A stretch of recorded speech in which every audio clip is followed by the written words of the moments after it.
Mexico accused Ecuador of violating international law at the World Court on Tuesday. The case stems from a raid on Mexico's embassy in the Ecuadorian capital, Quito, which Mexico says is a violation of the Vienna Convention, which guarantees the protection of diplomatic personnel worldwide. There are lines in international law which should not be crossed.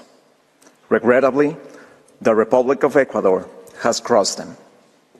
The actions undertaken by Ecuador not only transgress the established boundaries of international law, but also have served a disconcerting precedent that reverberates across the international community.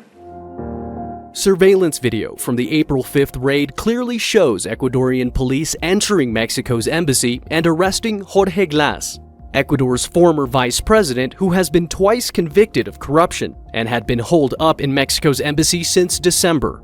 Though it may take months or even years for a final ruling, Mexico is seeking provisional measures from the Hague-based International Court of Justice to ensure that Ecuador provides protection and security of Mexico's embassy in Quito. Mexico is also calling on the ICJ to suspend Ecuador from the United Nations.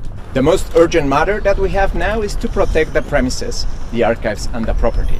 Just as we stated in this hearing of provisional measures, we do not trust Ecuadorian authorities that they will refrain from entering or allowing someone else to enter our premise. The other claims that we have, we will discuss in the merits. For his part, Ecuadorian President Daniel Noboa has told reporters that he stands behind the actions of his government's security forces and has accused Mexico's president of making false and injurious statements related to the 2023 presidential election in Ecuador. On Monday, Ecuador filed its own lawsuit against Mexico at the ICJ, saying it's Mexico that violated international law when the Mexican government granted political asylum to former Ecuadorian Vice President Jorge Glas.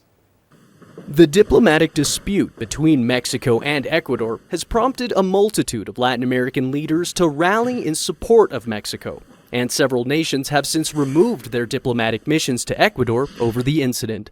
Manuel, Rapalo, Al Jazeera, Mexico City. Make sure to subscribe to our channel to get the latest news from Al Jazeera.